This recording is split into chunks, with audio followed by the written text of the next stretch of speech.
Alors, est-ce que vous saviez que dans 68% des villes de France, eh ben, les gens, ils connaissaient le nom du maire qui allait gagner avant même le premier tour des élections municipales? Alors, dit comme ça, c'est bizarre, mais vous allez voir, il y a quand même une explication. Grosso modo, la France, c'est 34 875 villes. Et sur ces 34 875 villes, bah en fait, t'en as 23 679, c'est beaucoup, où il y a eu qu'une seule liste candidate pour les élections municipales en 2026. Pour dire les choses simplement, en fait, dans les deux tiers des villes de France, il n'y avait qu'un seul maire qui se présentait. Et dans ce cas-là, en fait, le maire il gagne automatiquement, quoi qu'il arrive, à partir du moment où il y a un seul vote qui est exprimé. Et attention, c'est pas du tout normal qu'il y ait autant de villes qui se retrouvent dans cette situation. En fait, c'est lié à un changement récent qui a été fait dans la loi. Avant, dans les toutes petites communes, genre celles qui ont moins de 1000 habitants, les gens ils pouvaient présenter des listes incomplètes au municipal. Ça suivait une logique assez évidente, qui est que dans les toutes petites villes, c'est super galère de trouver 15 personnes pour faire une liste électorale. Donc pour qu'il y ait quand même des gens qui se présentent et que les gens ils aient une vraie élection, on laissait un peu les gens faire ce qu'ils pouvaient et donc faire des listes incomplètes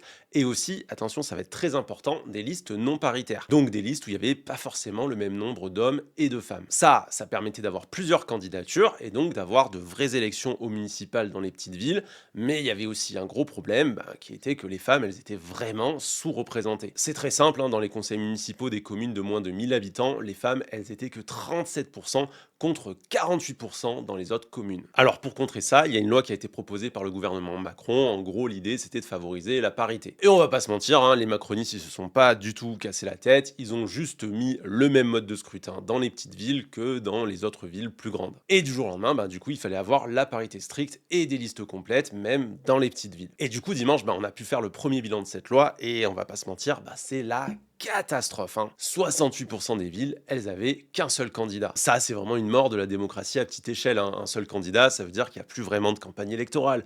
Donc, pas de discussion politique sur ce qui se passe dans nos communes à l'échelle locale. Donc, pas possible de confronter des idées, de confronter des visions, etc. etc. Et attention, me faites pas dire ce que j'ai pas dit. La parité en politique, je trouve ça vraiment super. Je suis 100% pour changer la loi. Mais là, je pense que ça n'a pas été bien fait puisque, factuellement, les deux tiers des villes, elles ont juste pas eu d'élection. Donc pour moi, c'est super important qu'on en parle, parce que les municipales, c'est quoi? Tous les 6 ans, et on va très très vite oublier. En fait, on a déjà oublié. Là, le premier tour, il est à peine passé. Tout le monde parle de Paris, de Marseille, et les petites villes, tout le monde s'en fout. Mais en fait, si on met pas le sujet sur la table maintenant, dans 6 ans, faut se poser la question, qui ira encore voter dans ces petites villes? Franchement, vous iriez voter, vous, pour un candidat unique? Moi, franchement, je pense pas. Donc voilà, je le redis, la parité, c'est essentiel, pas de doute là-dessus. Maintenant, selon vous, quelles idées on met sur la table pour garantir à la fois la parité et faire en sorte que tout le monde ait une vraie élection?